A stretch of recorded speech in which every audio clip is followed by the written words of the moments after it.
Assalamualaikum warahmatullahi wabarakatuh. Kali ini Ibu akan menjelaskan mengenai LKPD untuk siswa-siswi yang tertera ya di list yang ikut pengayaan objek IPA dan pengamatannya. Nah, di sini sudah Ibu cantumkan tabel besaran pokok. Kemudian untuk soal yang pertama, rumuskan besaran yang dapat digunakan untuk membedakan denyut nadi manusia dengan melibatkan besaran waktu. Jadi, kira-kira besaran yang bisa digunakan untuk membedakan denyut nadi manusia dengan melibatkan besaran waktu apa? Rumusnya ditulis di sini. Kemudian, setelah sudah tahu rumusnya, kalian hitung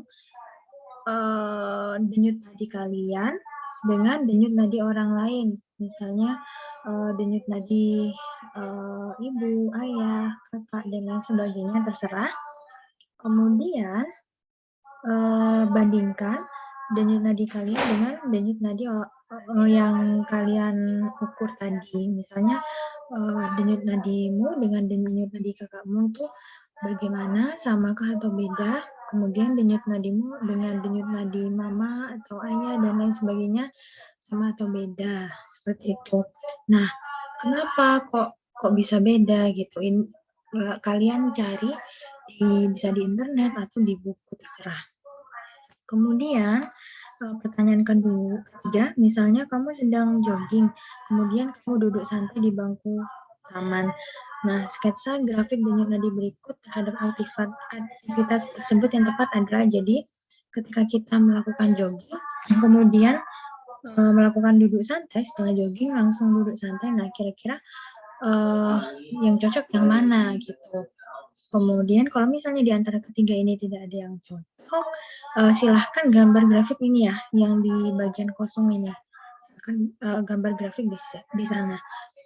Yang di titik ini berarti bisa ditulis ketiganya. Kalau misalnya ada di 3 grafik ini, bisa ditulis yang A, atau yang B, atau yang C, terserah. Kemudian, kalau kalian sudah memilih, berikan penjelasan kenapa kalian kok memilih A, kenapa kalian kok memilih C, atau kenapa kalian memilih B, atau bahkan kalau misalnya tidak ada di ketiganya, kenapa kok bukan mereka, kenapa harus ada yang lain, seperti itu ya. Kemudian pertanyaan kedua, jika kamu membuat larutan gula dengan cara memasukkan 20 gram gula ke dalam 19 air, berapakah konsentrasi larutan gula tersebut dalam satuan gram per liter? Nah, jadi di sini kita bisa mengetahui rumus konsentrasi larutan gula dengan melihat satuannya, yaitu gram per liter. Nah, kalau kayak gini berarti gram ini kan ini ya, masanya ya 20 gram per liter. Liter ini kan volumenya. Nah, tapi volumenya ini masih dalam keadaan mililiter satuannya. Oleh karena itu, kalian harus mengkonversikan ke dalam liter. Seperti itu, baru kemudian dihitung. Jangan lupa satuannya dituliskan. Kemudian yang ketiga, Kefas menanam jagung. Pada awal pengukuran tinggi jagung dari permukaan tanah 10 cm, selang 2 minggu kemudian ternyata tingginya menjadi 17 cm. Berapakah laju pertumbuhan jagung tersebut? Begitu. Berarti yang ditanya laju itu apa ya? Kakak beradik dengan kecepatan. Kelajuan dan kecepatan itu hampir sama tapi berbeda. Kalau kecepatan seperti yang kemarin ya, kalau kecepatan itu ada arahnya, sedangkan kalau kelajuan itu hanya memilih nilai saja. Berarti lajunya bagaimana cara menghitung laju kemarin?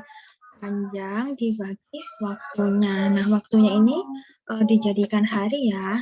Misalnya di sini ada 2 minggu, berarti dijadikan hari. Seperti itu. Nah, panjangnya bagaimana?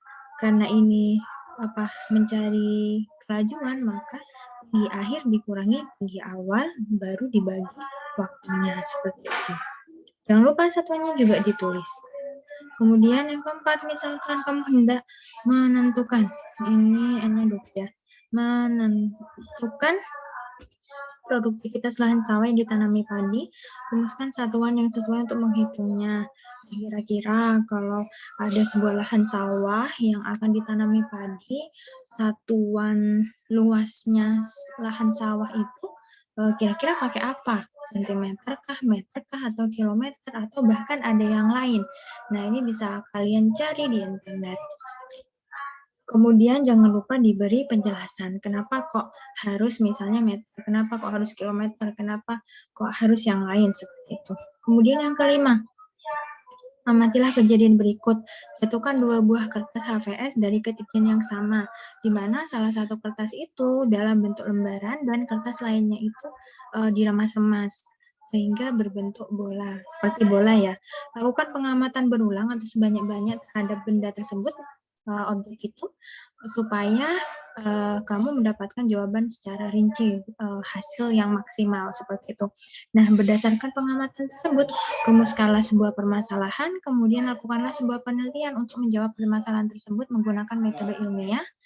Nah, jadi di sini Ibu sudah memberikan metode ilmiahnya, memberikan tahap-tahapannya, laporannya. Jadi yang pertama, sebelum kalian melakukan pengamatan, kalian harus menentukan judulnya terlebih dahulu. Ini pengamatan tentang apa, seperti itu. Ini bisa diteruskan ya nanti ditaruh di kertas yang baru atau di baliknya ini kalau kalian memang mau mengeprint. Judulnya pengamatan tentang apa? Rumusan masalah. Masih ingat kan kemarin rumusan masalah itu apa? Rumusan masalah itu mengenai pertanyaan-pertanyaan yang nantinya akan kita amati, yang nantinya akan kita selidiki. Jadi berupa pertanyaan, jangan lupa ya, berupa pertanyaan, bukan pernyataan, tapi pertanyaan, ada tanda tanyanya. Kemudian yang cocok ya, pertanyaannya yang cocok atau yang sesuai dengan pengamatan ini yang akan kita amati. Kemudian hipotesis itu jawaban sementara, perkiraan jawaban.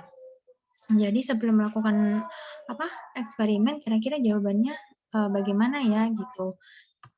Kemudian setelah itu baru kita lakukan eksperimen. Nah, ini di sini kalau kalian mau foto eksperimennya juga boleh, malah lebih baik ya. Seperti itu. Kemudian setelah eksperimen kita tulis hasil pengamatannya.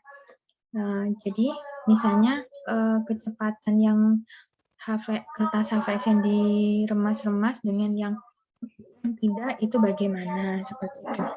Nah, itu juga bisa kalian gambar. Kemudian diskusinya ini kenapa hasilnya kok bisa seperti itu. Nah, itu kalian tulis alasannya. Menggunakan fakta-fakta, kalian bisa cari ilmu-ilmu IPA yang berkaitan seperti itu.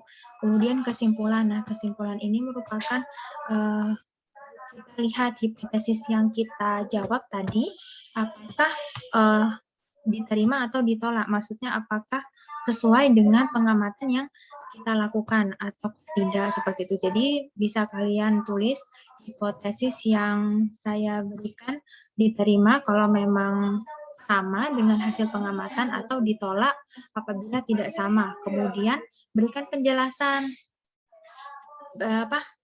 penjelasannya seperti apa, seperti itu. Kemudian jangan lupa tanda tangan orang tua. Nah, mungkin seperti itu tentang petunjuk mengerjakan LKPD. Sekian dari Ibu. Wassalamualaikum warahmatullahi wabarakatuh.